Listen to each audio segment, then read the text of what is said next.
Hey guys, how's it going? It is your boy, Big Blue Drew 97 here, coming at you with another manga reaction to Dr.Stone, manga chapter 186. And as we remember what happened last chapter, Senku, Kingdom of Science, were able to get a Medusa working, and, they sent Suika out, as well as Francois, to, make sure their plan goes into action, making sure that someone's out, and, Stanley's crew begins to invade. One of them gets bitten by a spider, and, Suika tries to save them, and now they're pointing their guns at Suika. I know Suika's not gonna die, but I don't want her to get hurt either. She is a sweet cinnamon bun that must be protected. So yeah, we're gonna get most likely what happens immediately after that, and possibly we're gonna get their plan into action. And before we get right into it, I'd like to ask you, if you haven't done so, to subscribe to my YouTube channel, Big Blue Drew 97. We just hit 420 subscribers. Nice. And I would like to grow this channel even more, so if you like this type of content, subscribe to my YouTube channel and leave a like and a comment down below. And without the way, let's get right into the reaction, starting with the cover page. Possibly, I don't know. Oh, wow. I saw a glimpse of the cover page, and wow. Oh, this is interesting.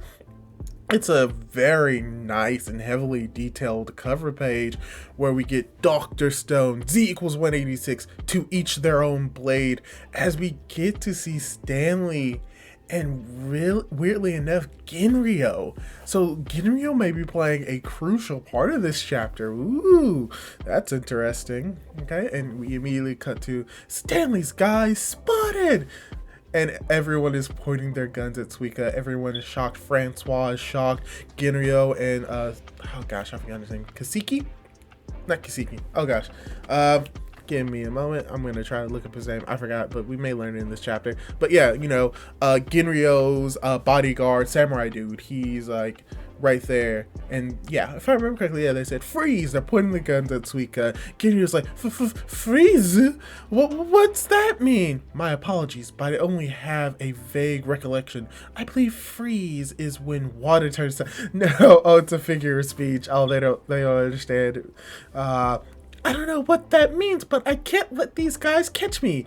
And then Suika just bounces out of the way. Okay, thank goodness she's fast enough to avoid it. That's nice. And Francois is beginning to have their inner dialogue. It's like, what a grave state of affairs, Master Suika, Ginrio, and Matsukaze. Yep, I knew it. They were gonna say his name, Matsukaze. Yeah, like 21st century knowledge and haven't an inkling that freeze is a warning to not move. Why ain't that little idiot freezing? She's gotta bolt back to their base and tell them which way we're coming from. And then we have Francois pulling out a knife, I think, and she's doing something. She may be carving out what freeze means into the wood or into the ground or something, most likely. I don't know, but oh wow, Suika is a lot faster than I may have given her credit for, and she bounces around back and forth, back and forth. The only makeshift weapon on hand is this small paring knife. I don't possess any combat skills. There's little sense deploying the knife useless unless it's quite literally do or die. Master Suika and I would only be gunned down, in which case, shoot her! Oh man, don't shoot her. The matter is in your hands, Master Matsukaze, Master Ginrio. The first to react to the knife dancing through the air was Matsukaze. This was no mere stroke of luck. In his war against the petrification device, Matsukaze had risked his life training to intensely react to projectiles. Oh yeah! That's cool. But if I were to take a wild guess on who actually gets it. So Matsukaze reacts. He grabs the knife. He kicks a dude in the face. Everyone is shocked. He grabs it and is like, I've caught it, but with my hands tied up, I have no means by which to sever my own bonds. In which case, he lands on the ground. He does some more acrobatics. Oh no. He cuts Ginrio free. I leave this to you, Lord Ginrio. And it's like, the kid's ropes, pin him down. Everyone's looking around, and Ginrio is beginning to like feel fear. And it's like, you dummy Matsukaze, fight back against guns. If it means giving Suika a second to get away, maybe I can do it. No. They'll shoot me dead if I resist. Me? Why now? Why do I have to do this, Matsukaze? You should have left me tied up. And Matsukaze is just looking and is like, my lord was strong of heart to the very end. Yet, you got the wrong guy. That's just our resident sleazebag, since I'm sort of kind of basically the reincarnation of your old lord. What should come along and be my loyal lackey? And they're about to shoot Suika, and this is probably going to be the moment that here's the thing, Ginrio is a sleazebag, but when it comes down to do or die, he, for the most part, always does the right thing. He always does it. So he grabs a stick, and it's like, boom, boom, boom, boom, boom, boom, boom. He takes out the guys, and he's like, no way, nuh-uh, I can't let Suika die. And, I mean, duh, how did I forget? I started out as a village guard, and I'm actually kind of strong after all that training. I mean, yeah, like, that's a great part about Ginrio. Like, he's stupid. He really is stupid, and he's a sleazebag, but he can actually fight. It's really because of his confidence in you, more or less. And yeah, he took some guys out, but then he immediately gets captured again. He's like, eek, ow, ow, ow, as we get Stanley pointing the gun at a child. And now we have Francois, who's coming to his realization. Oh no, as strong and skilled as Mr. Stanley is, he passed for a beat instead of shooting Master Ginrio instantly. But why? He could have easily shot Master Ginrio before that little scuffle. I can only reach a single conclusion. It's not that he couldn't shoot, but rather until the prisoner of war engaged in combat, he chose not to shoot.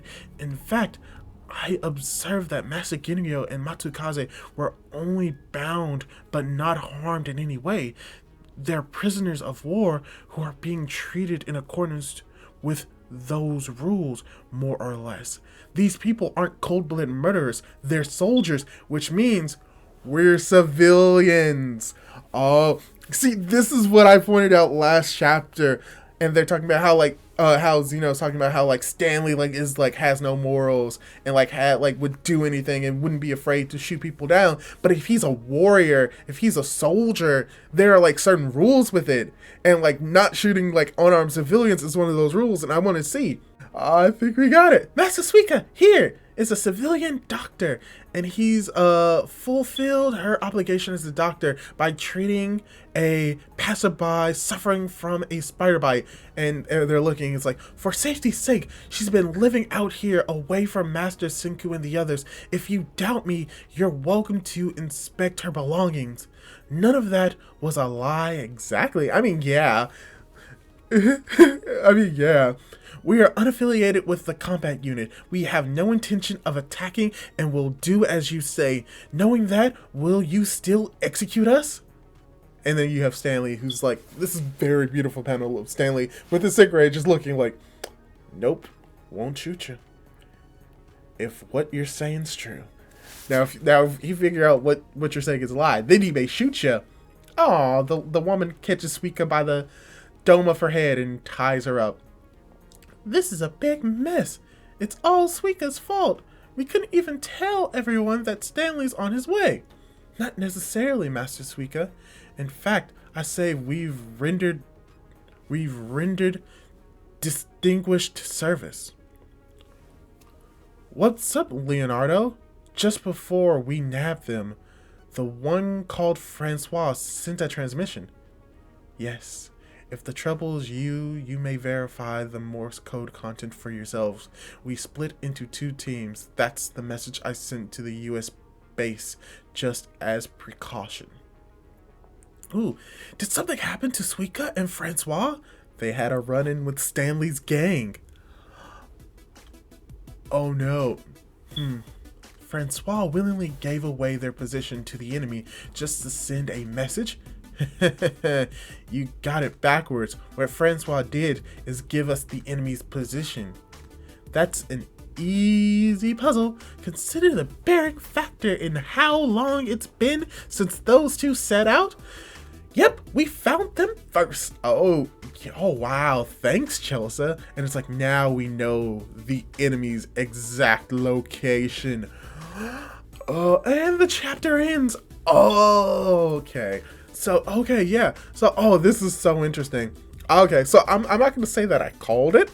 I'm not going to say that, but I think that I was very accurate on the money when it comes to Stanley and his morals, and that how he is a soldier, and that even though, yes, he said that he's going to like kill all of these kids, he only really shot Stanley. He always gives these threats, but he never acts on them. And I think it's because of his training as a soldier. And like, that's something that I brought up in the last video, that yeah, he's a soldier. He wouldn't just like randomly kill people, like, and he wouldn't just let his like men like die. He would bring them with him. So yeah, he still somewhat kind of follows like the rules and regulations and like the quote unquote laws of being a soldier and fighting in a, being a soldier, but he's still fighting a war, and because guerrilla warfare is a thing, he would still do anything. So it just shows that his morals are still like skewed, but they're not like totally like unfounded, or to be a little bit more specific, his morals are a little bit swayed towards those of Zeno, but he still has the similar morals of that of like an American soldier who like will never leave a man behind, and who wouldn't like kill unarmed civilians who he doesn't deem as a threat, or the soldiers shouldn't deem as a threat, particularly doctors if they're helping someone. So, you know, that's just very cool to see. And just having this entire chapter just focusing on Francois and they analyzing the situation to save Suika. And yes, even though they are captured, at least they are alive.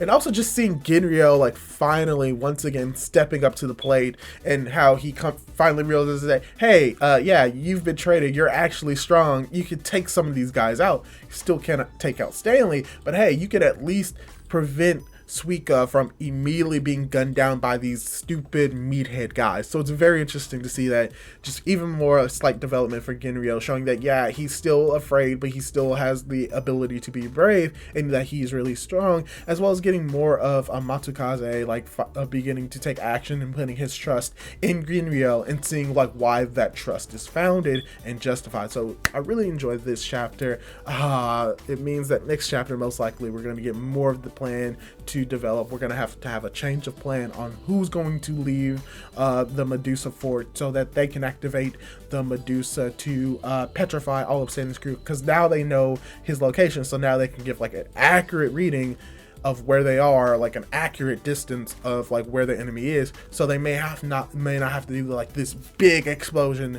They could go like slightly like beyond where it is, and like Stanley may begin to shoot at them, but then he gets petrified, and then everything is kosher, everything is good, everything is great. So hopefully, I can't wait to see what happens next chapter. Hopefully you enjoyed this reaction. Hopefully you enjoyed the partial review at the end. And if you did, leave a like on this video, leave a comment on what you liked about this chapter, do all of that cool jazz, and hopefully I'll be able to catch you in the next video. So until then, goodbye!